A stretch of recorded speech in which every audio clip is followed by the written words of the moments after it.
You have to look at it as like the Dunning-Kruger arc. Like, this is the amount of fear when shit's involved, but then with enough shit, you're sinking down here. And little known fact, not a lot of people know about that song "Down with the Sickness" is about him getting addicted to cat shit. Yeah. Wait, so he's going, oh wow, that's him gagging because of the cat shit, but then he opens up and lets the hate flow into him or cat shit. Shut up, man. Have you said anything true in your entire life? It depends. Who's asking?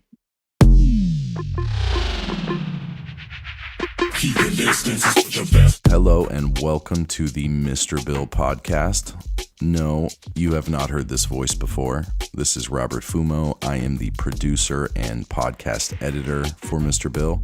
Mr. Anand is, I believe, getting eggs and milk at the grocery store, and we don't exactly know when he'll be back, so I'm just going to jump in the driver's seat here and take the reins for this crazy ride with DMVU and Little Snake, both incredible musicians, sound designers, and performers in their own right. We have full bios and links to all of their socials in the podcast description. If you want to head over to Mr. Bill's website, his tutorials, his sample packs, his show dates, which include February 3rd, Kill Bill, which is the dynamic duo of Killsmith and Mr. Bill at the Denver, Colorado Mission Ballroom, will be February 3rd. We then have February 4th in Asheville, North Carolina at the Asheville Music Hall. We also have performing in the Middle East somewhere, Mr. Bill in Electricado, February 16th to the 18th. Then we have March 1st in Bristol, the United Kingdom, with Culprit for Intrinsic Music. Again, all those show dates and much, much more are at MrBillsTunes.com. Without further ado, let's get into this chat with DMVU and Little Snake.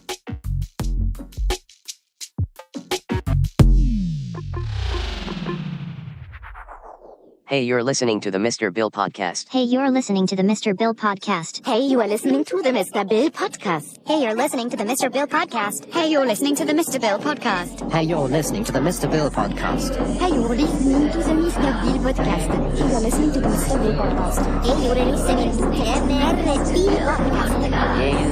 Hey, you're listening to the Mr. Bill podcast. Hey, you're listening to the Mr. Bill podcast.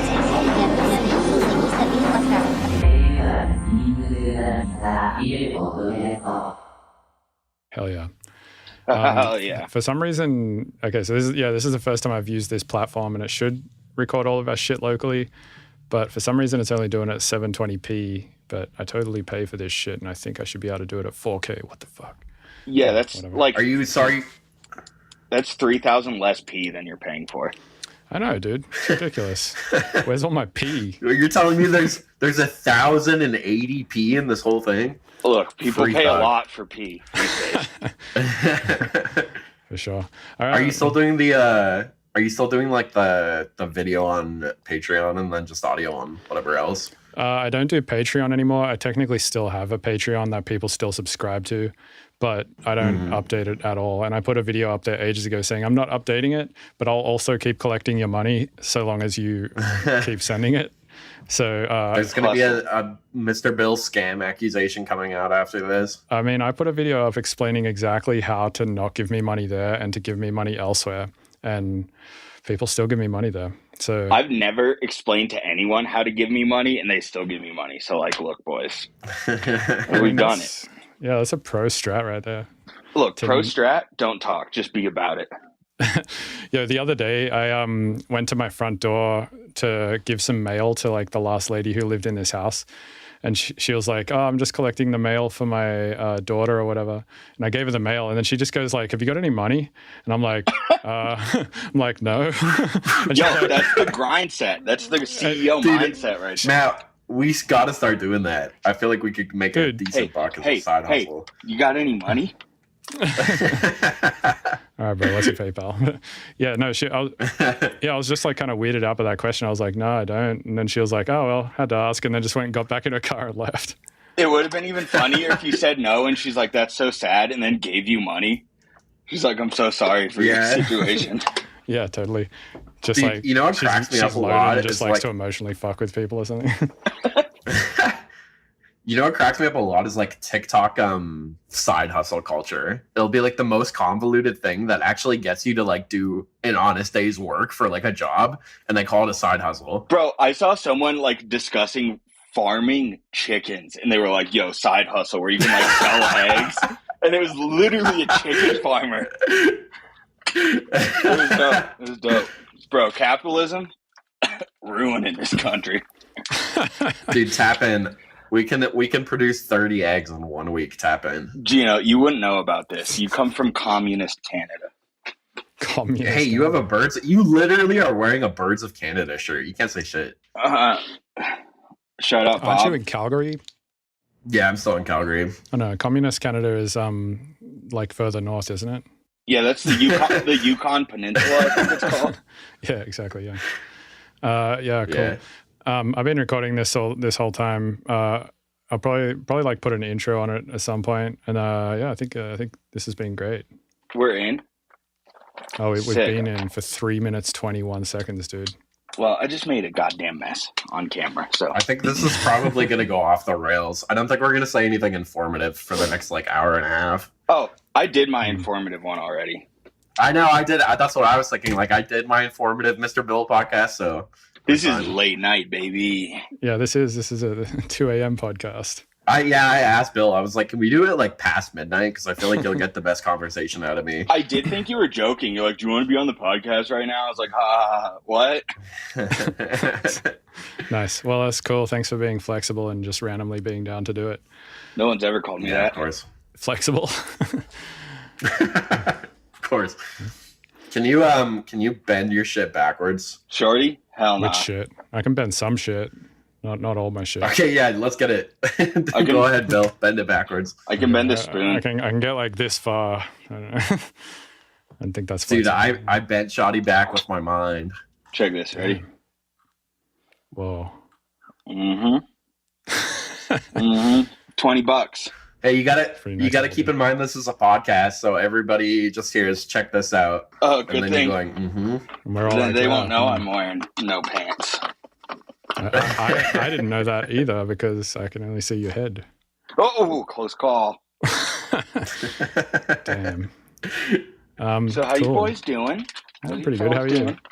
I'm good. I'm just hanging out, getting ready for shows, making songs, hanging cool. with you guys. What's your next couple shows here? I've got Reno this weekend, and then after that, on the 21st, I have Black Box. And this is funny story.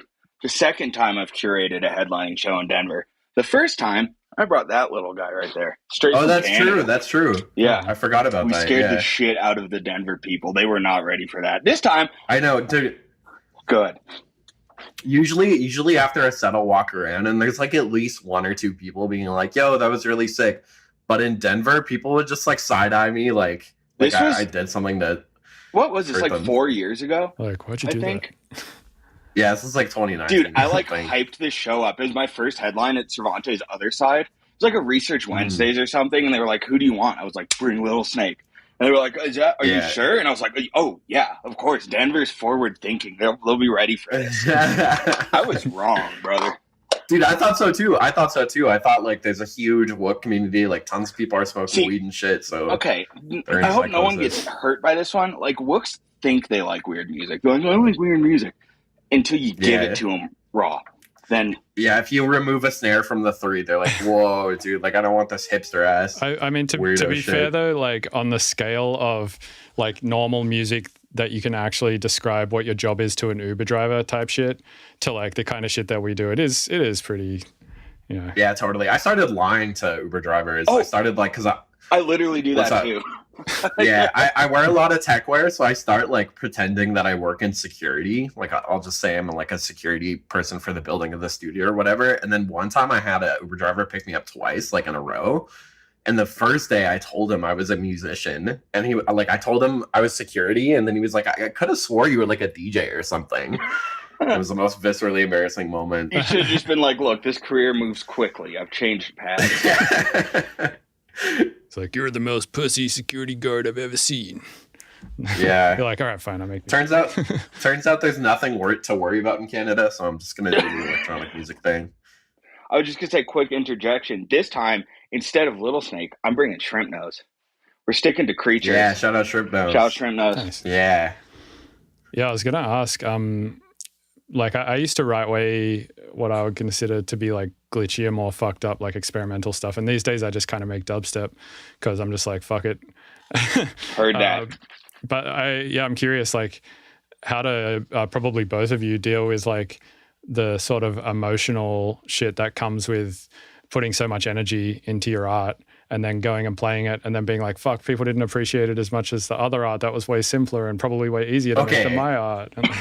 For me, like this shit used to really, really fuck me up. Like I would have like crises about it. But for me, it just like really was about accepting the line of like, where do I put myself and what it does to me. Like if I was to play like a bass music show in Denver, I'm okay with that and I have fun doing that, but I have to go into it expecting that people are going to be like, what the fuck? Whereas if I go play something like an experimental like CTM or Mutech, then I feel like it's like more widely receptive there. And that's when I'm open to criticism about like not being good enough. But if I'm putting myself in a situation where it's like I'm around a bunch of really regular music, then it's like, yeah, I'm not gonna be surprised. Like it's not.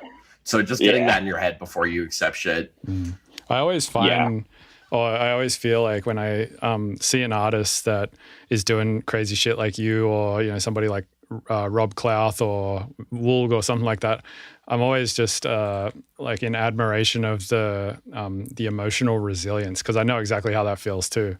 Like to go into a show, play a bunch of like crazy shit that you spent like way too many fucking hours editing and shit, and then be like, fuck, man, people didn't get it. Funny fucking to just story. keep doing it and not to just like go, fuck it, I'm just gonna make dubstep now like I did. I'm like, yeah, man, good for you. I played this show in Portland that was like, I kind of fit on the lineup, but not really. It was like Zangara, then me, then Subdocta, then Dirt Monkey. So it was like the wobble peeps. And I played a Little Snake song out of an ASAP Rocky song.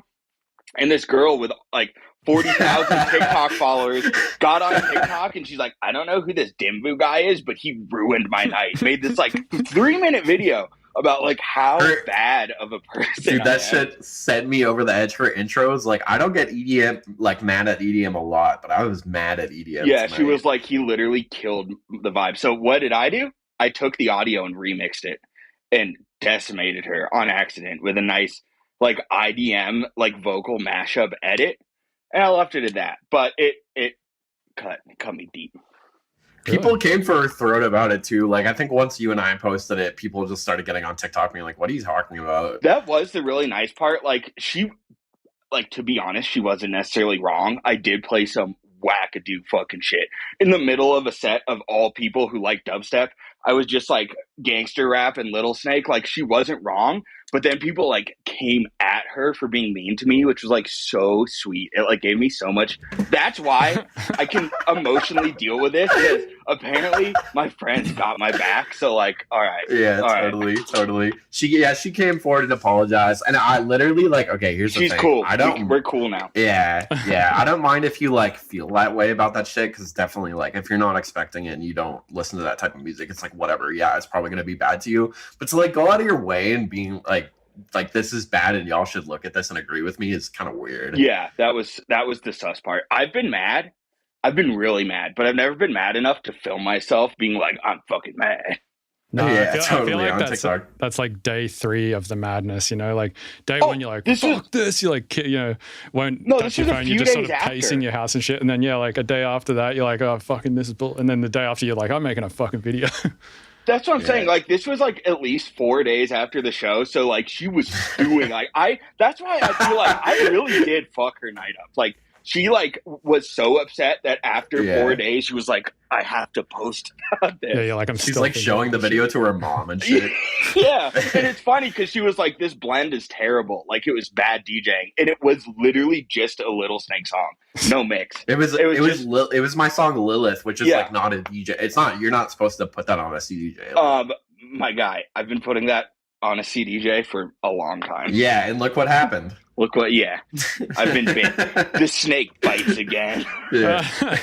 I wonder if she like ran her opinion by an Uber driver, like got in the car and was like, "Hey, what are you? This bullshit." How's your night, dude? He's like, look, I meet a lot of security guards, so I wouldn't really know. Definitely. Man. So do you, I guess, like based on your comment just there, do you play only music off a laptop then, not off CDJs? Me? Yeah. So I do CDJs probably like 5% of the time. If I have to back, I'll do CDJs. And if my computer doesn't work, I'll do CDJs. But yeah, mostly in Ableton Live. I'll try and like vary the set as the year goes on, both musically and like what I'm doing in the template. And then in 2023, like I basically took a hiatus for the last 2 years of shows. I only took a couple, but then 2023, I'm going to do a world AV tour. So it's just going to be like nothing crazy, but just like some visuals. That sounds pretty crazy, a world AV tour. And I was going to say, you should, of all people, should not say nothing crazy. Like, it absolutely will probably be something pretty crazy. Yeah. Here's the thing, though. I feel like, if you get into the festival circuit and stuff like that, people that are triggering visuals out of Ableton that are like basically sunk into their song by Resolume or whatever, that's like the standard now. Like if you're a larger DJ and you don't have that, it's like a little bit weird. So I feel like, in probably like 2-3 years time, that'll be so standard that it's not going to be like an AV set. It's just going to be like just the be a DJ. set. Yeah. Yeah, I kind of went the other way with shit. I used to do stuff on Ableton and I was doing all of that. I had the way that I would always send shit to my visual guy was via little clips of basically noise, like time code noise. And then on the other end, I can't remember what he was using, like VDMX, I want to say, or VMXD or some shit. And I would send him that piece of noise and then just tell VDMX that piece of noise, when you hear that, it triggers this video. And when you hear that, it triggers You're talking about on CDJs, yeah? Ableton. Though technically, if you wanted to, I suppose if you really wanted to, you could get a second CDJ with a piece of time code on it that's just sending a discrete signal out and like triggering with sync. I've seen Christian, Minnesota Christian, like do visuals with a CDJ before. Like I feel like this was the beginning of the pandemic. He posted a video about like, I believe it was. I'm sure the video's still out there. He posted this video about how like he controls his visuals, but he was using CDJs. Although I do think he had obviously a laptop, so I don't know how that shit worked. There's a thing that you can use called show control by a company, I want to say, called TC Supply. And yeah, basically as far as I understand it, you plug the laptop into the CDJ and then like obviously before you go out and play, as you're setting all of your cue points, I think in Rekordbox and all that crap, you like play it on the CDJ and the same deal, you say like when I play it, that equals this piece of information or data, and that gets sent out to the visual dude. And then Okay. That makes sense. Because like, I see people this like... piece of software costs like $5,000 or something. Okay, that makes more sense. I was like, why haven't I heard of this? It's for capitalists. Yeah, it's not in our tax bracket.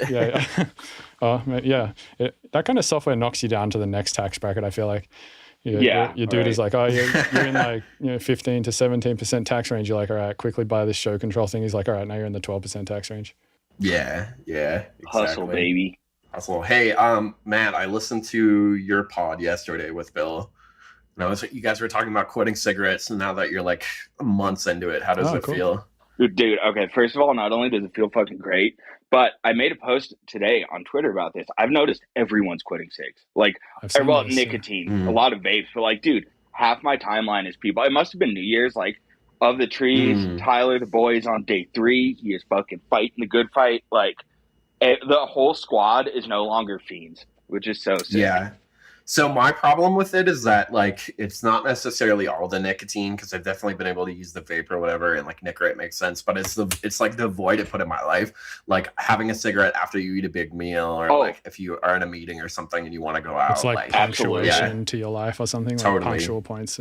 Well, and it shows. I still like literally need to go stand somewhere else every like 45 minutes. Like I'll just literally walk somewhere and just be like, like that part still exists.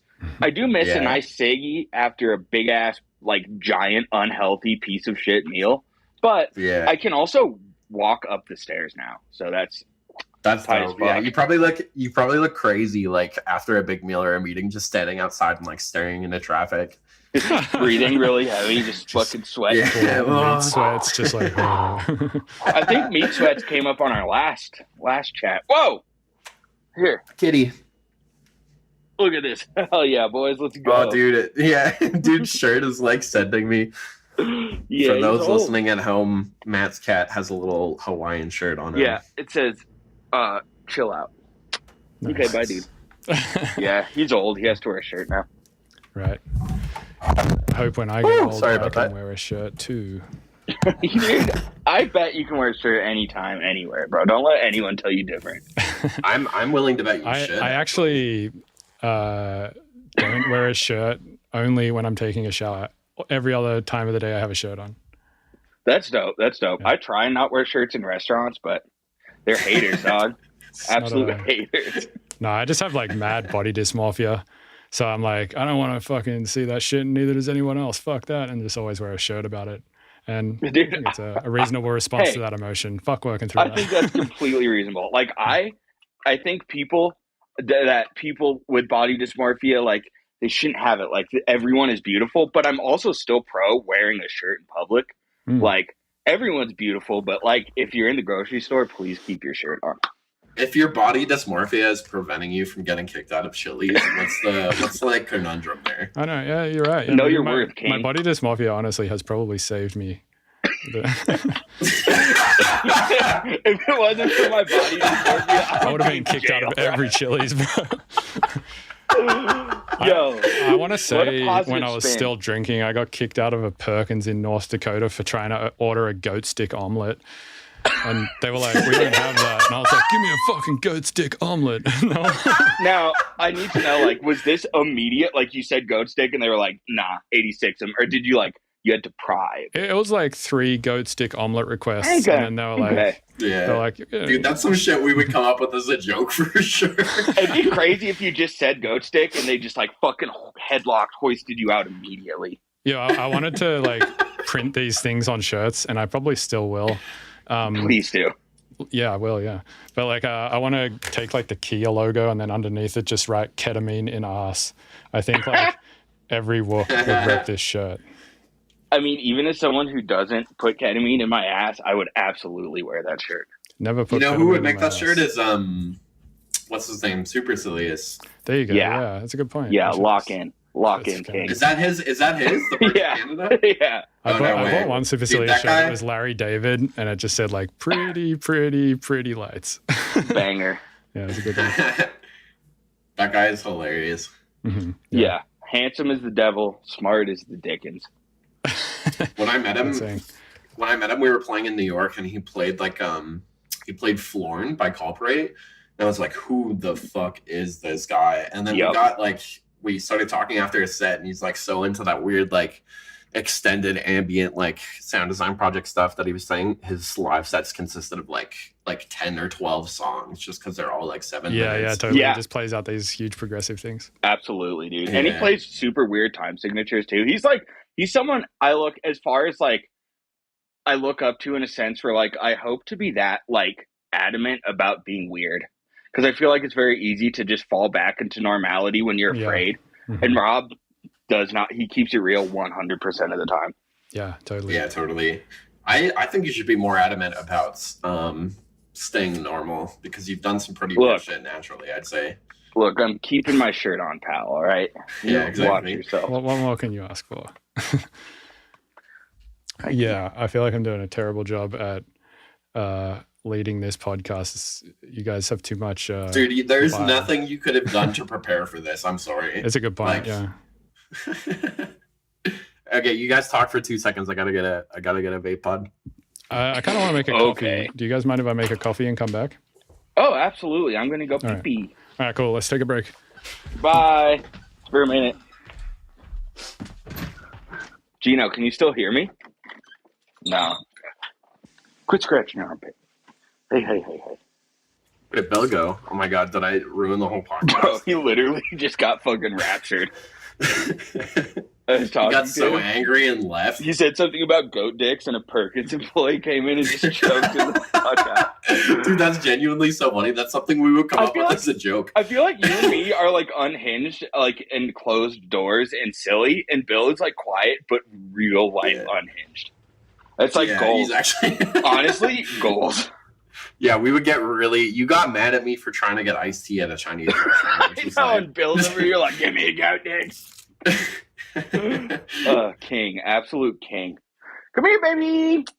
Also, what is a goat stick omelet? That's like some for sure Australian shit. Yeah, it's probably like kangaroo tail. It's probably like a cigarette. They're like, oh, mate, can I get a goat stick omelet? And he's like, no, Also, smoke out, bro. Calling a tail a stick is wild. That is like- that stick talk. That stick You don't- talk. You don't have guns in Australia. Look at this like holy cat. See, well, that's the thing. Like, they have guns. They just have large hunting rifles. Yeah, exactly. Yeah, like muskets. Yeah, no, like old style muskets that come with like kerneled mustard, like safari hats. Like that's the law in Australia. If you buy a gun, you get one single bullet, and you also have to wear the hat. And you can legally kill anybody you want if you make the shot. Yeah, exactly. But they can't because they're too drunk on big old Fosters. Probably. Oh, you're in the Discord. You're in V's Discord. Oh, that's V runs that shit, dog. Yeah, V runs that shit. The one I literally never use because I have my notifications turned off. I know. And then we randomly talked about you, and you like woke up and started talking about yourself and then left. It's like, whoa. I could feel it in my plums. Yeah, exactly. I got a little tingle down in my plums. Do you reckon you have toxoplasmosis? Oh, easy. Sorry, what? Easy. Is that Yeah, so there's this thing called toxoplasmosis, and I want to say rats are generally the ones who get it the most, and they get it from cat shit.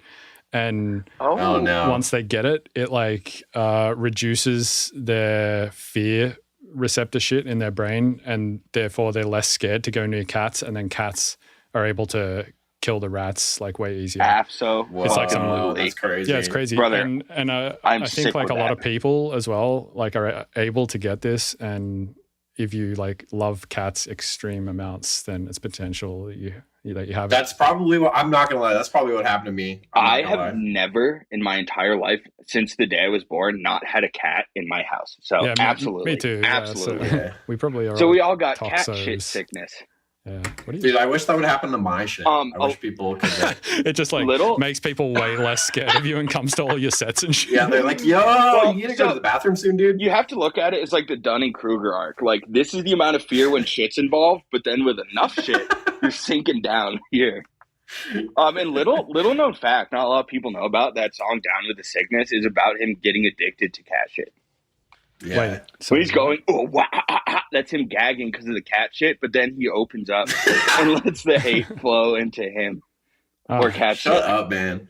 Have you said anything true in your entire life? It depends. Who's asking? Yeah. The CIA. You bro, a cop. Hey, Phil. What's up? You guys had a little debate for us here. Okay.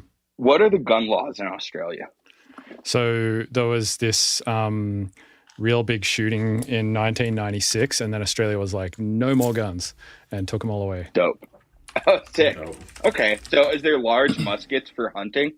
Yeah, let me find it. No, that's the I remember Dunbar hearing about massacre. this because I feel like it set a precedent for like the whole like you literally can take the guns away and everything's fine, which people don't believe, but it literally worked.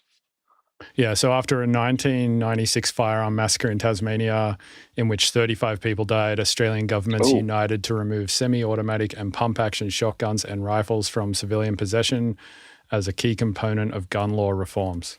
So Wow, and I love, it I love worked. how they I love how confiscated none of those stated 650,000 guns. Holy shit! crazy. Yeah. I love how none of those stated fully automatic weapons. Like an AK is totally cool, but just shotguns and like Well, pistols. Like if you're going to do the job, do it properly. I actually read a very interesting article about an emu massacre in Australia, where Yes. apparently they let emus just fucking breed and breed and breed until they were like such a problem it was destroying the agricultural economy. Yeah, this was Is this called true? the Great Emu War. It was Yes. yeah, so it was in 1932, And basically emus were just destroying all the crops, and yeah, Typical. that's pretty much Typical. what happened. Do you know about, there's this fucking bird that I found the other day from Japan. It's like Chicken? basically, no, it's not the chicken. It's Sorry, shit, what is I'm this on bird? one. It's huge, man. And this thing, it's the shoe bill. Have you ever seen the shoe Oh, bill? the fucking Oh, dude, demon the shoe bill beast. scared the fuck out of me. Yeah. Dude, the one that literally looks like the Benadryl hat man. Pretty much. Pretty much. Yeah. Okay. But it So does here's this the crazy thing. thing I where found out. it cocks its head back, and then its beak just goes like. And Yeah, like oh, yeah. Sounds like Oh, an God. oscillator because it's like hitting. It I together found so out fast. about shoe bills. I found out about them like a year ago, which means there's a possibility for me and many other people that could have been traveling wherever they're from and like run into one in nature. Could you imagine that? I would kill my myself. That would change the trajectory of my life. Yeah, instantly I'd fucking send it right there. You Absolutely. try and explain it to your friends at home, and they're like, "Yeah, there was a 6-foot bird that you ran into." It's There's like when you literally see like the people- first gnarly enemy in a video game, you're like, "What the fuck is that?" Yeah, exactly. There's people who have like been like institutionalized for psychosis, but it turns out they literally just saw a shoe bill and no one believes them. They're like, "I'm telling you, man, That's it's funny. basically a dinosaur." They really are. I feel like basically. that's got to be pretty much a dinosaur, right? Like that's It's the as closest close as thing. you Yeah. get. Is it actually the closest thing to a dinosaur? No, that came to me in a prophetic vision. Oh, gotcha. Okay. Yeah, he was on the Reasonable. severe, and he said, "Look, I know about these Yeah, dinos." I'm off the severe. Let's see. The shoe The bill is Citing. a large, long-legged wading bird, and it lives in tropical East Africa, in large swamps from South Sudan to Zambia. So, is Damn. Japan in East Africa? No, don't think so. So- Okay, all right, just checking. Yeah, Sorry. it turns out I was wrong about that other piece of information. We not forgive get people you. We confused. forgive you. Cool, thanks, man. Appreciate it. If you're listening at home, look up the shoe bill stork. I promise you, it's worth it. Open a private browser first because you don't want to be Yeah. seen doing that Look shit. up look up R34 shoe bill stork. Sick. Cannibal mice in Australia followed by a snake plague. Sounds like nothing has changed. I was literally just going to talk about plagues, so please go ahead. Okay, I actually kind of want to talk about plagues after because I just learned a couple facts about them. But the thing I was going to say is we are the only provincial region in the world that has successfully eradicated rats. That is insane. And wait, Yeah. in all of Canada or just Calgary? The world. That- So Alberta, like our okay. state province. That is insane. Yeah, if you look at like the world rat map, we're the only place in the world to have eradicated them. So there Keep was my a fucking eyes on the rat map. I think baby. it was I want to say it was like a rat problem or something in Australia, and then they introduced a snake to try and get rid of all the rats, and then it just became a giant snake Oh. problem. Yes, Now yes. they And just I have feel two like problems. it keeps going on because they like introduce mongoose to get rid of the snake. Yeah, And yeah. then they have to introduce coyotes to get rid of the mongoose. And then, And then they're like, and then the bears, they'll just die in winter. And then they took our guns. Yep. That's really why Australia is Yeah. so dangerous, because they took away everyone's guns to kill the things. It's dangerous because no one's armed to the teeth. Right? Yeah, exactly. Yeah. Yeah, now you have to deal with fucking shoe bill storks Mm-hmm. in the street. That's Japan, brother. Yeah, and see, I discovered in Colorado that we have rats because I put out a bird feeder and was looking at these beautiful birds, and it drew 3 fucking huge ass rats, and they would just eat the bird seed off the ground, and we had to get rid of it. Every time we put a bird feeder up, we get rats for some reason. So, Have you seen a rat in New York? Yeah. no, I've heard tales though. Dude, they're large. The It's big- like They have so scary. much food over there. Like so many Yeah. people drop on waste and shit. I saw a rat in Chicago that like it was probably like 30 yards away, and it ran across an alleyway with a light on it, and it looked like a small dog. Sorry, was somebody shining a light on it? What do you mean? No, there's like a light. It's like a spotlight? Yeah, spotlight for like we were in an alleyway behind a venue, so there was just a distant light. It looked like very Yeah. like liminal spaces type shit. And yeah, this Can I rat ask you just something?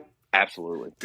Did you have pretty severe allergies before, like 30 minutes before that happened? Or Oh, I was on a lot of Benadryl. okay. No That's good to know. allergies. No, Gene. It was just regular good old fashioned lights and good old fashioned rats. Just a vanilla rat light experience, okay? I'm just talking old-fashioned rats. That's how I'm gonna brand my AV tour. Vanilla rats. Yeah, how are you doing your AV tour, by the way? I'll just be triggering Ableton to Resolume, so I'll make audio reactive visuals in After Effects, like mostly motion graphic stuff, and then trigger it out of Ableton. Strobes. Yeah, it is. Most of my the visual clips I've done so far for songs are literally just like 60 FPS white and black strobes. Yo, so I've been trying to get my monitor to run at 4K 120 hertz now for about a week or two, and that's why I made that reference before about returning HDMI cables to Amazon. It turns out it's really fucking hard to get a monitor to run at 120 hertz refresh rate at 4K. What else do you have to do? You just have to get just be plug and play. No, you have to get the perfect cable. It's That's so fucked up. Really, dude. I've bought so many cables that claim to be able to do 120 hertz at 4K, and then started reading on forums. And apparently, this is a problem that everyone has. They're like, oh yeah, no, it's like you just got to find the perfect combination of like graphics card output and monitor and cable. And once you start buying these like 8K 60 hertz cables and shit, they're directional. Like you can only plug the cable in one way and stuff. And I don't know. Yeah. It's a real sus. And also I have my computer outside my room now. You can see that cable run going into the wall back there. So my cable is also like 30 something feet, and over that amount of distance, that's a son of a gun, dude. Yeah, over that much distance, you get like a bunch of quality loss, I guess, on video stuff. Is it like audio where like gold plated is better? No, that isn't better. I don't think regular? gold plated is better in audio. The good thing about that though is you can. Have I been fooled? If you're down bad, you can. If you're down bad, you can scrape the gold off and sell it to 7-Eleven for cigarettes if you want. Absolutely. You might as well. I've taken a couple it's pipes really out the wall. increasing your audio quality. All my audio in here now is Ethernet. So Well, and the thing is too, I never actually bought them because I was a low income lad. you're But talking I about remember like the Megami ones or whatever. Yes, absolutely. Those. Is this a TikTok side hustle? Is gold plating cables? Plating gold onto HDMI cords. Yo, TikTok, what's up? I got a new hustle for you. What you're gonna need? Gold leaf, HDMI cables. TikTok low-key made me become a blacksmith. Damn. It's such a cool don't even hustle. think I have a TikTok account, but some of the funniest shit I've seen recently has been on TikTok. There was this one meme. Dude, describing memes is never a good idea. But like do it. Lay it on us, baby. All right. It was just this dude. He was just like, fuck, I'm not even gonna try. Who gives a fuck? Let's just forget it even happened. Hold on, don't lead us. Nah, man, I can't. See, I can't. the trick is you just start quoting Step Brothers. It'll get you out of any I don't know situation. what I'm doing with my hands. See? Yeah. Exactly. There you go. You know, you're too young for that. Just barrel rolled out of that one. Came out many years. Yeah, it came out many years before you were born. How old do you think? Just ballpark. How old do you think I am? How old do you think I am? 14. That's true. Okay, damn it. Got him. Fucking got him. This is an 18 plus podcast, buddy. Wait, what's the legal age for doing shit in Canada? It's 18, right? For doing shit. Yeah, just Bro, just doing shit. You know? Like, just standard shit. Yeah, regular. What age do they let you out of the house? Like legal podcast age? Yeah, no, you can do I think alcohol and cigarettes are 18 and then weed is like 19 or something. It's pretty young. So it's basically the same as Australia, except Australia just doesn't do weed at all. Yeah. We're the youngest province though. Everywhere else it's like 19 or 20. Yeah, cool. Yeah. So I guess I wonder why it's 21 here. It's kind of weird. It's like you can do some weird shit here at 18, but not 21. After I quit smoking, maybe it was 3 years ago, but they changed the purchasing cigarette age to 21, which if I was in high school and that happened and I was about to be able to get cigs and they turned it up on me, I would turn up on them. Jokes on them. Dude, when I first started touring, I had this like, because I think I was 19 or 20 when I started touring the States, and I had like a thing where I would almost get kicked out of my own shows, like fucking every third show. They would like, some of the bouncers ID you if you're going in the green room, and then I fucking like, they would try and kick me out, and I'm like, I'm playing in an hour, like I don't know what to do for you. I have been snuck into my own shows before. Like literally, I played a casino when I was 17, and casinos, not only do they not like underage kids, they don't like people who are under 21. So I was under 18. They're like, abso-fucking-lutely not. And it was bass heavy and fucking like in Tahoe and the California side. This was like, I was still in high school then. And like, yeah, they had to sneak me in the venue and like literally like put a big like coat on me and like walk me in. And they let me play my set. Wait, you mean like a trench coat with two people? Not quite, Like, just a big hoodie, like a big like Yeah. try not to look like a boy type thing. And I played my set because I was opening, and I had to immediately leave. And the promoter felt really bad because he booked me off SoundCloud, and he was like, "I thought you were 25," and I was like, "Baby, I'm 17 years old." That happened with me with when I played with Sander in Portland in 2019. The promoter found out while I was in the green room. He's like, A, get out. B, you can like come back 5 minutes before your set. And then when I got off stage, I like packed up my laptop and he escorted me to the front door. That's I was like, so dude, are you dope. serious? Yeah. That's big celebrity treatment, my guy. People pay for that. Yeah, exactly. He was my security. Yeah, you probably Like, damn, is that the looked a headliner? lot more important, right, because of that. Yeah, if I saw that, I would have been like, "Holy shit!" That guy's True, a yeah, senator. that's kind of a flex. Like he just came in here and got paid to do that, and now he's getting escorted. I'd be like, "He's got K in his ass." 100%. What are you doing these days musically, Matt? I am back on the banjo. Back on the banjo. Absolutely not true. I am. Well, I You got FL actually Studio noticed- 21 yet? Absolutely not. Aren't you on? You're on FL12, aren't you? I am on 11, my man. Oh, God. They're up to like keep 20 something, are they not? They're up to 22, if I remember correctly. I wouldn't know because I don't use them. Yeah, But it's 2021. Why don't you use the You couldn't the make latest feature one? base if you tried. okay, you fucking take that back because I have, and I'll send it to you, and it's And also, super stupid. doesn't ImageLine give you free updates for life? Like you buy it Alright. once and then you have it forever, and you can. Yeah. Think about what The you fuck just is said going there. on You here, man? buy it once. Do you have like those attachment issues that makes your sex really good? Yeah. Oh, absolutely. I go in demon mode. I take 15 Benadryl. No, but first of all, backtrack. I'm making some sad ass beats on FL11 because I like the timbre it offers with the limiter. Okay, it offers a nice old tone. Yo, lately yeah. I haven't even been using limiters or clippers. I've just been Really? nothing. Yeah, What? and this is specifically why I wanted Daddy Kev on here because I wanted to tell him about Yeah. my sick trick, which is literally just like clip the fuck out of the master red and just render it. Oh, dude, I've literally said this to Kev. I'm like, I clip Kev would get every angry. kick. Well, and the thing is, between the three of us, we probably have, well, I don't know about you, Bill, but between me and Gino, we probably have an 80th of the knowledge that Kev has. 'Cause, like, me and Gino are good old-fashioned, like, throw 4 limiters on that bitch type guy. Yeah. Right. Dude, and you know what's funny is I think the general public looks at us three as the type of people to never hit the limiter. Like, never even get close. Yeah. But, like, yeah, I'm slamming that shit. Little I don't even industry use one. And secret. the reason Slam. why, the reason why I stopped using it. Well, I started using clippers for a long time, and basically, obviously, what that's doing is just chopping the tops off, right? And Yeah. my theory was like, yeah, sure, this is like pretty destructive, but it's kind of less tonally destructive, I feel like, than putting a compressor or a limiter on, because that's like time based. You know, it's like it takes a while to do Yeah. the thing, and then takes a while to do the thing again, and then leaves the thing alone. Whereas with a clipper, no time to do the thing. It's just like bam, bam, bam, like it's just chopping all the tops off, and that's it.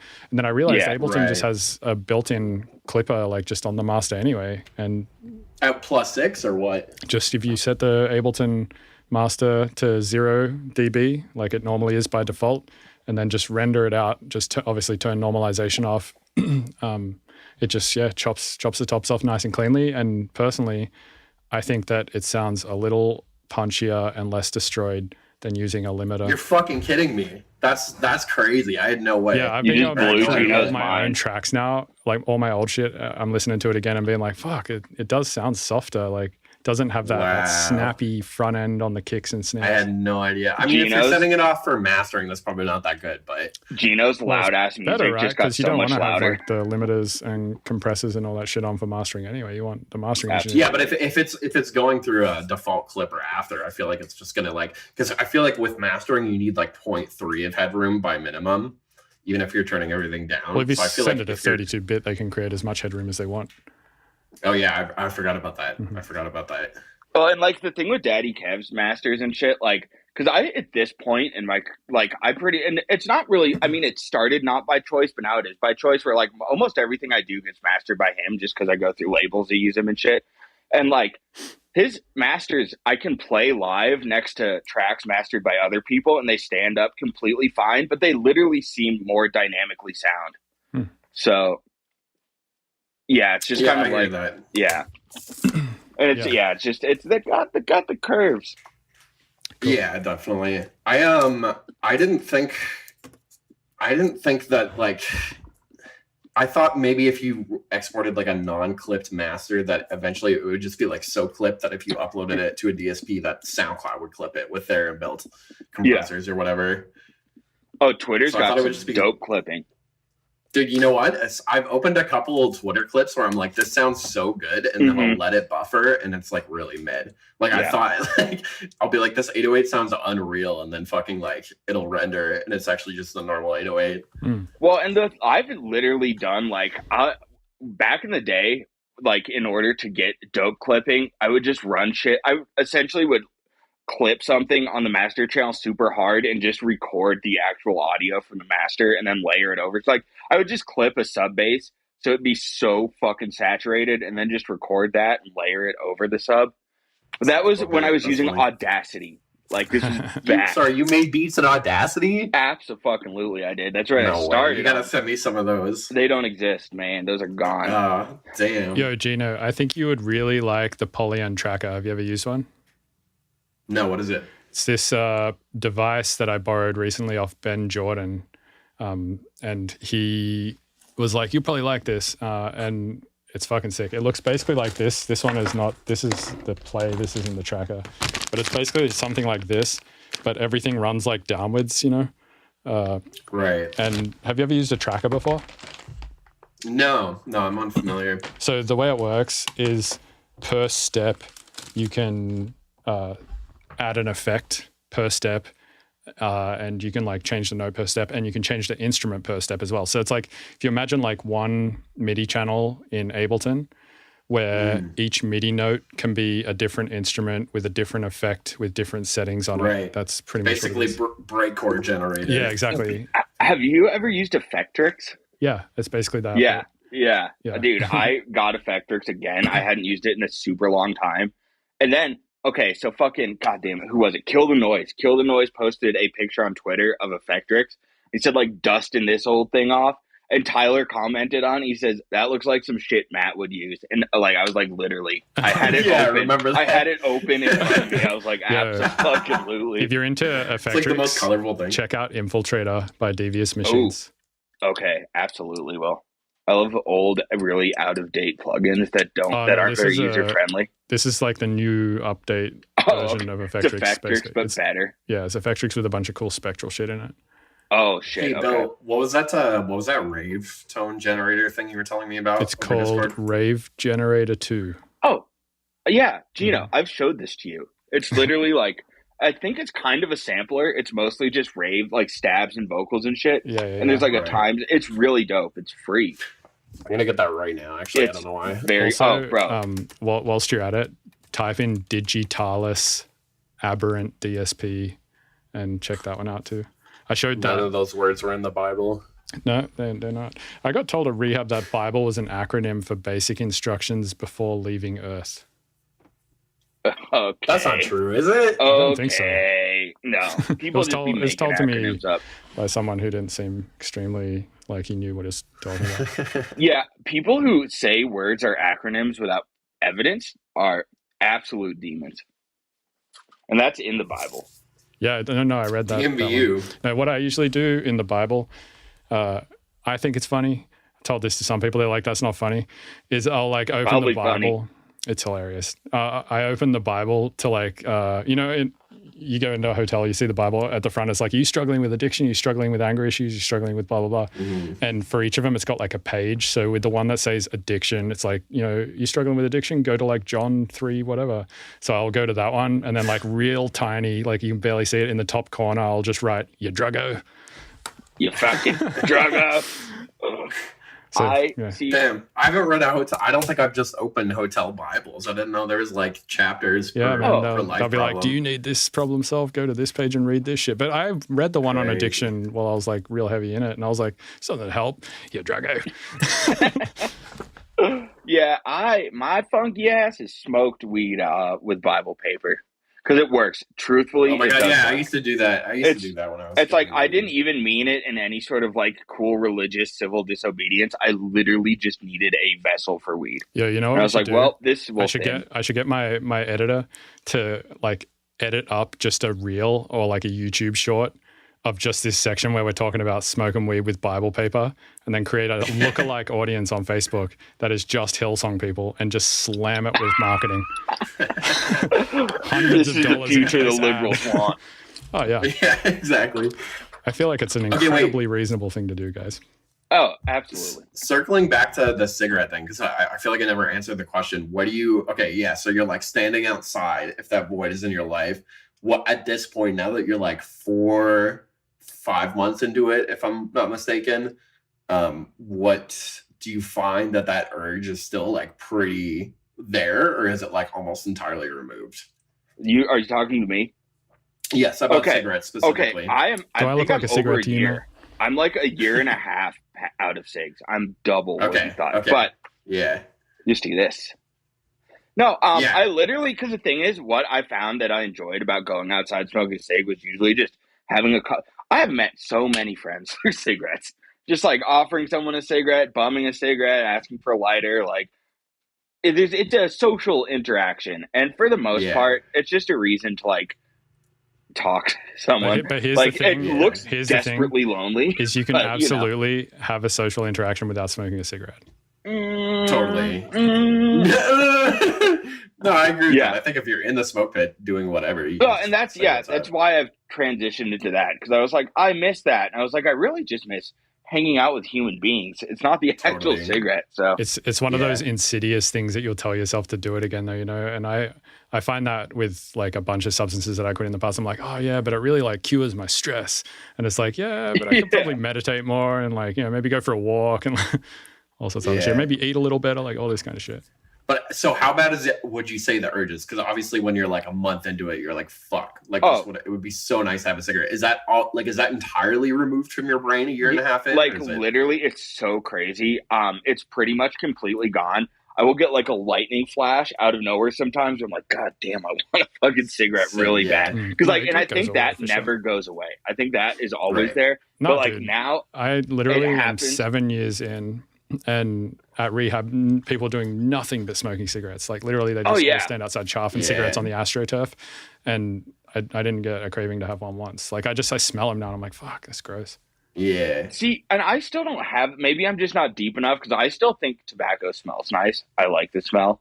And because at first I couldn't be around him. Now I can absolutely just stand next to someone who's smoking a cigarette and be fine.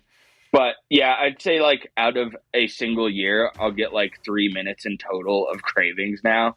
And I feel like as time goes on, like it'll probably decrease. But the thing is, like, don't take this in a bad way, but like my mom and dad started smoking after quitting for like 18 years once. Just fucking picked up smoking. I was a fucking shithead teenager, understandably so. But as they say, you know, it's just you're what is it? You haven't relapsed yet. And then they say yet is another acronym for you're eligible too. Yet actually stands for yada mean it. I low-key want to just like shoot the shit with Bill's rehab acronym guy. This guy's making up some crazy shit. It turns out Bill's talking about the designer who started the clothing company acronym. Yeah, man. No, he had some real good sayings, honestly. He was like, one of his sayings was, normal is just a cycle on a washing machine. Thought that was a pretty good one. Ooh, it's like, that's a good one. Denial's not just a river in Egypt. That was from the movie The New Guy, when he goes to the school psychiatrist. This is another thing that he used to say, he probably still saying it today. He's like, a functioning alcoholic is like a quadriplegic lap dancer. And I was like, what does that mean, David? And he was like, doesn't exist. Well, first of all, ableist. Second of all, it truly probably does not exist at all. Got to give I don't know. Point. If I knew rehab was that fun, I'd get addicted to drugs. But you could go without being addicted to drugs. There was I feel like there was something in a movie somewhere where someone faked being an alcoholic just to go to AA to like have human interaction. So there's people who live in there, man. There's some people in there who are in there for 18 months, and I'm like, why are you still here? Like, you're obviously over the drug thing, and they're like, oh, I just don't have a home. And it's like, yeah, fair enough. Yeah, And I mean, understandable. Yeah, I mean, yeah. And there's a lot of people in there also that were there for mental health stuff too, like depression and stuff like that. Right. Was the one you were at like pretty nice? Was it like spa level? Dog shit. No, it was just Absolute like a fucking dog shit. Okay, yeah. I feel like the really nice ones are literally for like celebrities' children and shit. Yeah, I mean, like basically, I was in the Bible Belt in Florida, so I was also just like getting all the Christianity thrown at me. It was crazy. Oh, yeah. Yeah, they're basically like, you have to find God, you have to get the higher power and shit. And I was like, I just don't know. I'm having trouble with that one. Like, and I know people who have made it through AA without a higher power. So, I think it's just in my opinion, you always find a higher power, but that higher power, in my opinion, is just fucking working, man. Like it's working and just trying to get tasks and shit done. And I have to like stay concentrated on some task that's like more important than everything else. Yeah. I'm a firm believer that like, I think this is like, I'm probably paraphrasing and really far off, but it was either like Buddhism or Taoism where they're discussing how like work will bring you closer to God. And like, sometimes the deepest meditation can just be like mopping the kitchen floor and like shit that. Like, wait, do you know that meme where it's like the FBI agent typing on the laptop? Okay. All right. Here we go. Now's your chance to explain a meme. Explain. Okay. Yeah. No, I very much so will. It's like if a Fed. It sounds like a Fed made a tweet. They'll like quote tweet it with like a FBI agent on a laptop. That's like basically the capitalism mind state of working more. Will be your higher power, dude. Basically. Yeah, my higher power is capitalism. Yeah. Okay, so yesterday I tried to go on this like 3-minute rant about homelessness on my Instagram story, and I realized the filter I was using had fucking audio over it, so it skipped the entire thing. But one of the things I was ranting about is how like in high school and elementary school they push like technical skills nowadays because they're like it's a good alternative to book learning, and it's like you're literally trying to like craft workers. Yeah. Which is a little demonic, but it's also not like they weren't trying to do that before, just in a different way. Exactly. Because I remember for some reason, I don't know if it was just here, but I remember being in elementary school, there was a big push for more technical. Like in high school, they didn't have shop and auto body class, and then by the time I got to high school, they had those. And I was like, oh, this is preparing people for the workforce. And then I was like, oh, this is preparing people for the workforce. For the workforce. Okay. That's funny as shit. Yeah, they love saying the workforce. Joke's on them. I'm not going to cave. Yeah, I've been really into this author. You're you read books? Sometimes, depending on how much books? Benadryl I'm on. I'll read it. But there's this author, Aaron Good. Cool. Good books. Go on. Fuck you. You're naming random first and last names, so you're making it seem like you read books. Don't lie to us. No, he's just trying to call you out on not reading books. He's like, I read books by. Okay. Can we just get into that for a second? Because truly, I didn't read books for like a decade, and now I'm doing it again. Yeah, me either. I need to break books up into tweet-sized bites. Yeah, I absolutely didn't read for many years, and I got back into reading by starting with really basic level books. Like I read Holes like 5 years ago, and I was like, that was good. So I started reading other like Into the Wild, and just like I feel like it's a muscle. You have to like start small. And now that I'm not completely fucking stupid, I can read actual books, which is cool. Yeah. I know. Now that I'm getting back into it, I do the thing where I'll graze the text and I'll read like a full page and none of it's getting into my head. Like I'll just be like reading the words, sounding them out and not like comprehending. Like I'll think about something else. Yeah, when you first start reading, for sure, it feels like such a grind. You're like, fuck, I have to like invest 100 billion% of my energy to go like, the man went to the store. And you're like, I comprehend this. Yeah, exactly. That's exactly how it feels. Yeah. Because same shit. It's like I would constantly, I feel like, I don't know if it's ADD or whatever the fuck it is, but like, you read, you're like, blah, blah, blah, and you're like, fuck, what the first bit? I didn't. Yeah. Well, and I feel like that's how I flexed on my ADD, because that's pretty much what I chalked up to being unable to like spend any time reading, because I could read fine. I just couldn't do it for more than 4 minutes at a time. But after a while, it's just like, I feel like it is slightly like meditation where you learn to just shut off your brain for a bit, and you can do that through reading. But like I've been reading books about like the deep state and shit, so it's like the opposite. It's like turning my brain into like static demon mode, which is dope. That's also cool, but yeah, to be fair, that problem that I was just talking about that I have where I read to the end of a sentence and then can't remember what they said at the start and don't get the point or whatever also happens when I'm listening to audio. It's just that the audio doesn't stop, and therefore it like finally gets to a point where I'm like, oh no, that makes sense. But it's like I just kind of like, what the fuck, and then I'm like, boom, I get it. Oh yeah, and that's why I always thought audiobooks were kind of like working better for me, but it turns out I just need to like keep reading, and even if I'm not getting it, instead of going like I don't get it yet and like regressing back to the start of the page, just keep forcing the words into my fucking eyes, and then I'm like, oh no, it makes sense. And I like both. There's some books that are too dry for me to read, but I can like listen to the audiobook version of. Like political books I often find just like so drab to actually read with my eyes.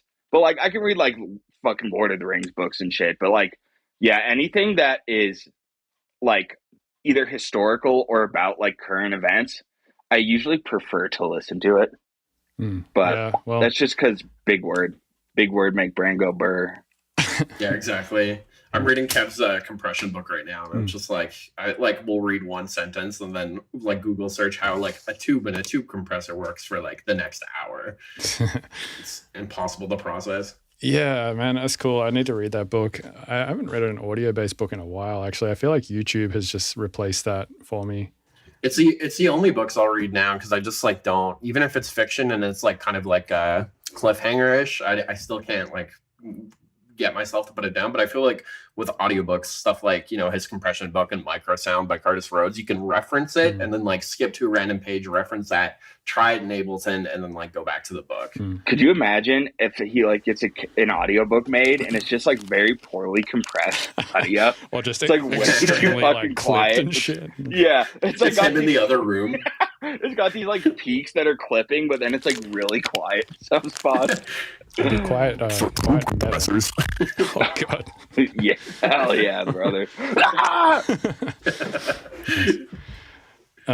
Cool, man. What else? How's your diet? What are you eating? Shit. Cool. Piss. Shit. Nice, dude. Yeah, terrible diet. I decided that since I have done no cigarettes and weed and stuff that I can treat myself to garbage food. Nice. Lo and behold, that's a fucking bad idea. Now I'm addicted to garbage food. So yeah, sugar is really addictive. See, it's not sugar for me. It's fat, like greasy. Yeah, things. I'm addicted pizza. to fat. I'm the exact same I way. love pizza. I love cheeseburgers. Yeah, but that all gets converted to sugar, right? So I don't know how that works. I think pretty much everything does. Yeah. I'm a salt guy, though. I'm into the salt. I'll take chips over candy any day. Gino eats Tend to fucking agree. snakes. Snakes. Yeah, I eat some strange things. I was like, I really got into cooking over the last like 2 years, and I think it's probably my favorite thing to do outside of music right now. I also Do you agree. bake? No, but yeah, definitely far removed from baking. I think that's kind of its own thing. Yeah, It totally. scares me. Yeah. I tried baking not too long ago. I tried to make a cheesecake, and it was fucking hell, and it came out like shit. Yeah, it's tricky to get it not. right for sure. I've made a couple of good breads, but that's about it. Oh yeah, I remember you posting making bread. I think in like 2021. Yeah, it looks sick. I'm starting to Bill's get back bread. into it now. Yeah. It's just Bill's bread. Yeah. I think it's like a really good effort to reward ratio. Because with baking, you do shit for like 10 minutes, but then you just wait for days. So you got to be like patient. You got to want the food in like 3 days from now. But you really only have to do like 10 minutes of work. And that's what I kind of like about it. Whereas cooking, it's like you have to front load at least like an hour of time. And then. Yeah. And it's a lot of time management, which is really tricky as well. But it's good. And It see, like, keeps you on like a schedule to some degree, you know, to just have something else that you're responsible for. And I've turned to the opposite of that, where like instead of waiting, like now when I stir fry, I velvet the beef first. So I like coat it in cornstarch. Velveting beef. So Yeah, sorry, what? So She this velvet is my the beef? little industry secret. There's many ways to do this. The quickest way Which is to industry? take like The say you velvet have like industry? a pound of beef. You cut it up and put cornstarch and water 1-to-1 ratio, just like a little bit, and mix it in with the beef, get it nice up in there, and then let it sit in the fridge for about 30 minutes. and then you pop that shit into boiling water for about 1.5, 2 minutes, and then you can flash fry it in a like cast iron for like 30 seconds, and it's completely cooked. This is sous and it's still vide, rare. is it not? No, it's like sous vide. Like this is the way they do like beef and broccoli in Chinese restaurants. That's why it's always like so tender and shit. And it's like it's kind of like sous vide, but it's essentially just like it removes a lot of the unnecessary and excess moisture from beef too. So like you aren't getting like a juicy ass fucking stir fry and stuff. And it's completely changed the way I like do like beef, and you can do it with chicken as well, and like a cast iron. Yeah, and it makes it so you can cook way faster and instant gratification. We did this for Thanksgiving a few years ago when I was still eating meat.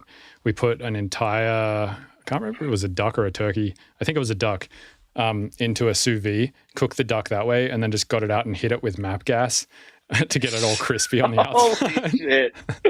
Is this pre-rehab? This was well pre-rehab, like hours and years actually. Hours per rehab. This was many hours before rehab. Dude. Your family is like, look, Bill, this was not cool. The duck was still alive, man. No, dude. Hours before rehab, I was getting driven by a car using Squanto whilst crustily putting a lot of ketamine up my nose in the car as we were driving there. Like I literally was just like hammering ketamine minutes before going in the door. Yeah, like you got to get as much in before you never ever do it Yeah, again. exactly. I think that's a very common rehab entry maneuver. Dude, some of the people I saw coming in there looked so bad. And most of the ones that looked incredibly bad were alcoholics, actually. Oh, yeah. That shit is fucking will decimate you. Yeah, It's there was a lot of crazy what it opiate does to people you. coming in, a lot of benzo people coming in and stuff, but the alcoholics looked honestly the worst for the most part. Which is like, again, it's like, why is that one legal? The people coming in from that one look like they're literally about to die. They're like shaking. I'm addicted to charring live ducks. Yeah. You know, you're addicted to ink. I'm addicted to ink. I'm addicted to ink. Favorite song. Nice. Which one's do you that? guys follow Catatonic Youth on that page on is really Instagram? funny. Is it a meme Bill. page? Or? Bill, you gotta follow. You got to do it. Their description is all musicians are cowards, and it's just compilations of the worst music you've ever heard. It's funny. It's Sometimes so there's some stuff on there. It's like so bad where I'm like, this is experimentally like kind of fire. This is actually groundbreaking. Just you're gonna be on there, buddy. Like, boy. so You long as cool this your is shit. like I think sold so. to me in a way that is not supposed to be good, I like it. Yeah. Oh yeah, they exactly. edit it in such a way that there's no way you could enjoy it. Right. It's like the I feel like subreddit crappy music. Like if you come across any of that music organically, you're like, fuck this sucks. But if you come across it on crappy music and know what you're going to get first, you're like, fire. Yeah, totally. Also totally. hilarious. I feel like I know this answer for Mac because I feel like we share a lot of the same tastes musically. But what do you listen to in your downtime, Bill? Like, what is your top? Like, pull up your on repeat on Spotify or something. My on repeat. How do you get into that? On Spotify, if you just in the search bar type on repeat. Wait, really? I'm gonna do the same thing because I didn't know about Whoa. that. I mean, I know my search. It's kind of. Okay, I got. It's kind of. I got "Tell You What I Did Last Night" by Paula and Bryson, "Mason" by Tipper, "Say What" by G Jones, "Drugs from Amsterdam" by Malpi, "Smack Yo" by Beltran, "Pillow Roulette" by Tipper, Matthews, Camo and Crooked, 100 Gex, Skrillex, Colombo, Ivy Lab, Knock 2, Alisic, dude, Alisic's fucking sick. Shlomo, Player Dave, that kind of shit. Virtual Self. Nice. Love Player a big Dave Tipper and fan, Shlomo. eh? Great vibes. I mean, I love I'm a most of big the Tipper people you fan, said yeah, on he's that. one of my favorites for sure. Nice. I love that on our podcast. I was like explaining the concept of hyperpop and like 100 Gex to you, and now you're about it. Well, I mean, it's a Skrillex collab, but yeah. Oh yeah, I see what you mean. Well, see, and I find this very strange because as someone who also produces electronic music, I don't listen to like a lot of like outside of Ivy Lab because they're the greatest producers of our time. I don't listen to a lot of music of the interesting. same I mean, style yeah. of shit that I write. Often, Just because like I Yeah. burned myself out on it making it, and then it's like so I don't often have I the feel like energy when to I'm listen listening to it. to electronic music, I feel like I'm just doing research, kind of. If that makes sense, like trying to like I get fill that. my head with everything that's the forefront or whatever of the thing, and so I just feel like I'm more educated when I do it, kind of. That makes sense now. And I feel like I'm so afraid of being derivative of shit that I almost don't do that out of like, I think I'll make something that sounds just like everyone else, which I think is problematic. I should just be able to listen to music and chill. Hey, you have I got the fear. You have the blocked card. Like you have the benefit of being the person that people were derivative of. Blocked card. Yeah, and I think that's why. I mean, and like, I don't think there's anything wrong with this, but there was a shitload of songs. There still is. Blocked, and that's what I'm afraid of. So, what's your on repeat, Matt? Pull up your on repeat. I just did that and it closed the app and muted it. So I don't. Yeah, but I'm gonna assume I could probably off the top guess. It's a lot of Billy Woods and Elucid as the duo Arm & Hammer. It's going to be a lot of fucking rap. It's going to be Billy Woods. It's going to be Elucid. I think it's going to be Nora Jones and Sinjin. I think you mean Zora Jones. Hudson Mohawk. Because it would be fucking hilarious if Nora Jones and Sinjin Hawk did Zora. Sinjin Hawk and Nora Jones. What about you, Gina? What do you got on repeat? I think I'm pretty close to Matt here. I got so I got a lot of Jimmy Edgar. I have a lot of weird ballet stuff. Yes. I have some ballet, Jimmy Edgar, and then like some breakcore ambient stuff, and then almost probably 70%. Sorry, did you say breakcore ambient stuff? Okay, so like you know how like hear me out. I think there's a space. So there's a spectrum, right? Like you can get into straight breakcore. He's explaining the meme. You can get into straight breakcore and then like breakcore with pads and then pads with less drums. Oh, I got you. So pads. yeah. Padcore. So some good like ambient breakcore. That's a good word for it, I guess. Is like Square Pusher Beep Street or like some of the Flashbulb stuff. Exactly. Gotcha. Yeah, like even Aphex Twin has like straight ambient stuff and then straight breakcore stuff. It's basically the ambient songs, but with some like glitchy beats over it. Yeah. Yeah, it's like Flim. Like Flim is ambi-core. That's totally. And then I would say also yeah. And then 90% of the rest, like 90% of what it takes up is just like dark plug rap. So like whatever is coming out of ATL. Did you say dark pluck rap? Plug rap, like harp. Yeah, totally. No, plug. Gino, who are those really dope rappers you showed me that you made some beats for? Like phenomenal, scary ass rap. This was a while ago. I made a lot of rap songs in 2021, but I'm probably assuming you're thinking of. It was very like you're thinking of Lil Wap and Redo. Those two are just unreal. Yeah, that's sick. Matt, you would. That's true. You would love Lil Wap. Check out his Discard. Cool. I feel like I've heard Lil Wap on. So were you sort of making rap beats through the pandemic and stuff to make income that way? Yeah, make income is like a strong word for sure, but yeah, I was trying to get into the.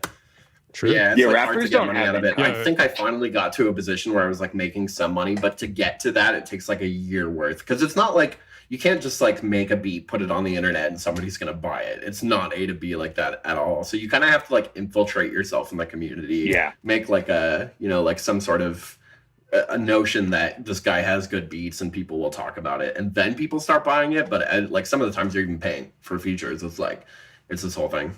Oh yeah, absolutely. And like I think another big thing in the rap beat community is like a lot of the people I've worked with, because like I have shit on like Track Train and BeatStars and shit, and a lot of people like essentially sell to producers the idea of being a rap producer, so they give out loop packs. So it'll be like 20 loops of just like half finished songs, and you add drums and you upload it, and they get half of whatever you make off that. And these guys will have 600 features on BeatStars, so they're raking in small amounts of money and like going platinum and shit. Literally off writing just like strings with a piano over it and then giving that to like 800 rap producers. Yeah, loops basically is a great way. You can also just sell those on Splice, right? Absolutely. Definitely. That's my preferred method. Look, boys, I got a TikTok side hustle for you. For becoming rap producers. Make music, sell it. Make music, rake in the dough. Yeah. Sounds good in theory, doesn't work. Doesn't work at all. Also, quick interjection as far as listening. This sounds insane, but I've been listening to the Bulgarian State Women's Television Choir. They put this album out in 1994. What? That is, bro, I'm not shitting you. Look this shit up on Spotify right now. The Bulgarian State Television Choir. It's some super It's insane, but it's some of the dopest. I've sampled the shit out of Oh this. my God, It's some you're of the funny. dopest vocals, and the album art's really sick too. I think Bill is looking up. Did I get the name correct? It's a Bulgarian state television female choir. Absolutely, Filthiest Drops 2012. Let's go.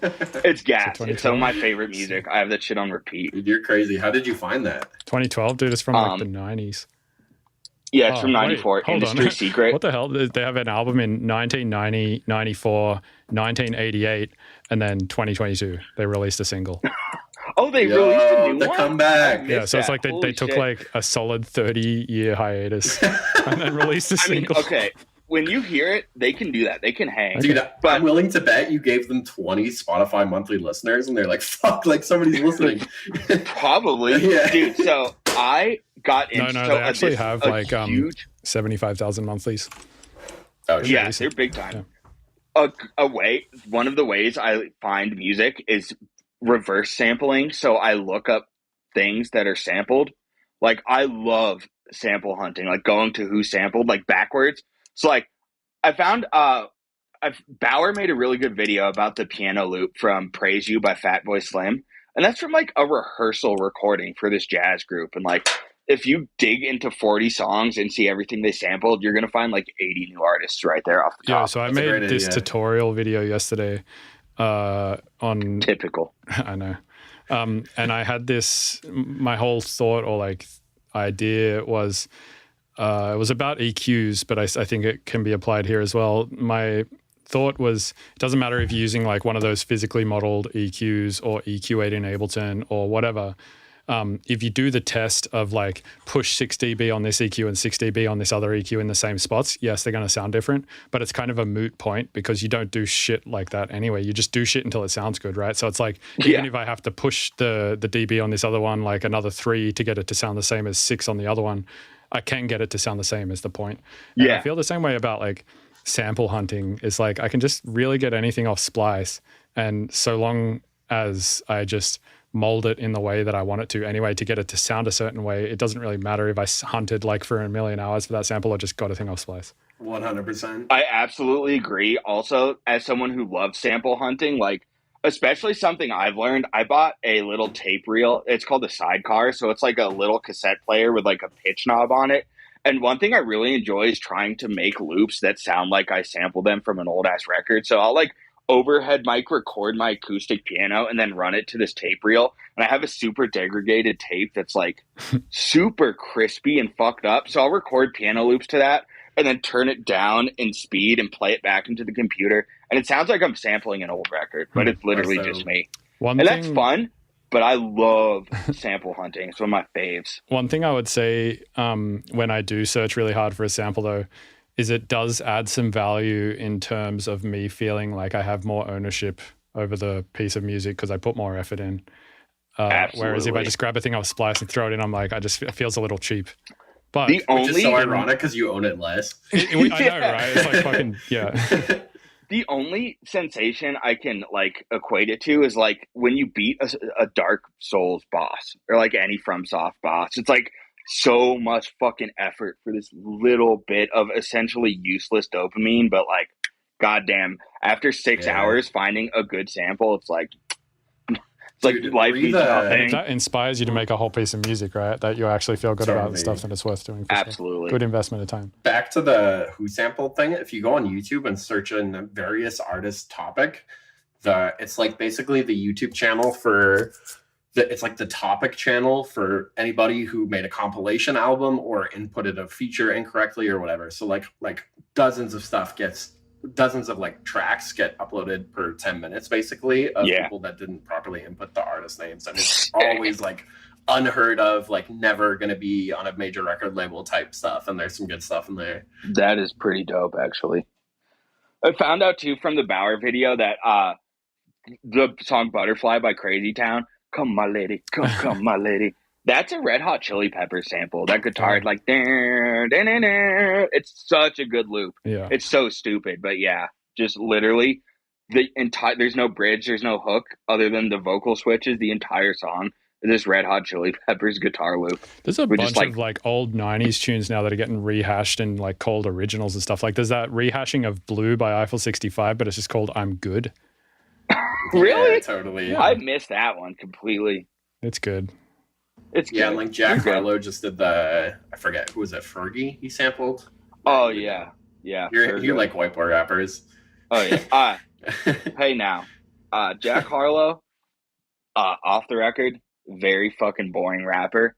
I think he has some bars, but there's this category of rappers that where like they have fucking bars, but they have no longevity and listenability. Like Jack Harlow is like dope ass songs for a week, and it's like I will never listen to that shit again. Yeah. It's like But then- producers with sick sound design but shitty mix downs, or sick flow Yeah. but shitty mixes. And You're speaking to one, you pal. gotta Yeah, you invited the right two people on here. sick flow.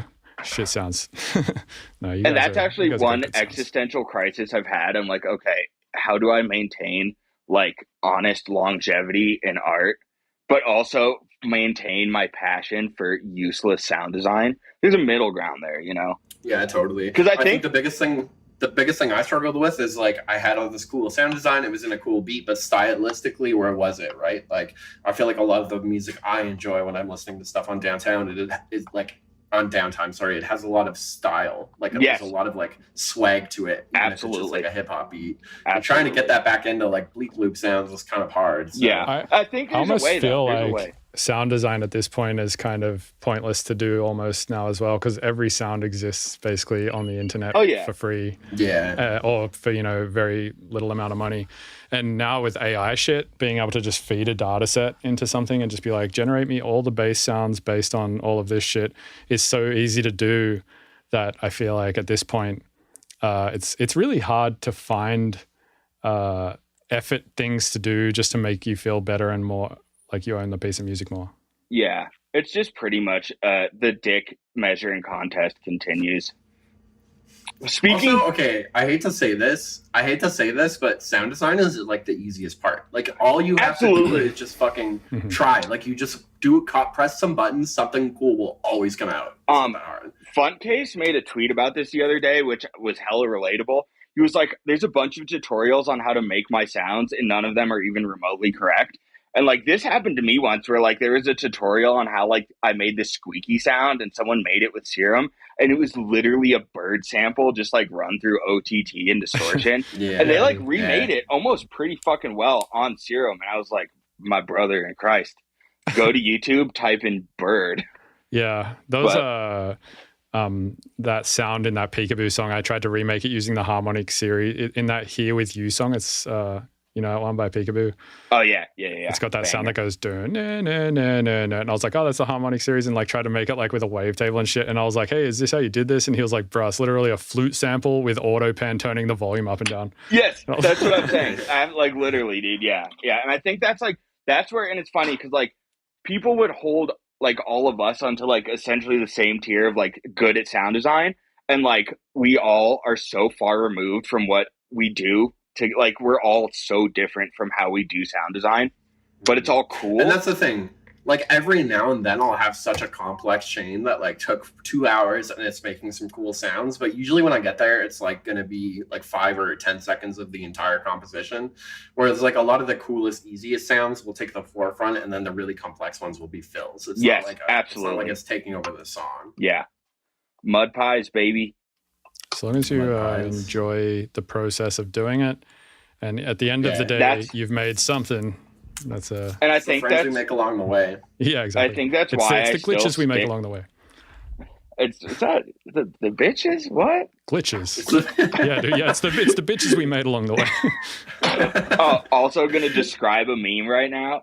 There's this fire one. I sent it to Gino. It just has a picture of Andy Warhol, and it says, "R.I.P. Andy Warhol. His lazy ass would have used AI to make everything."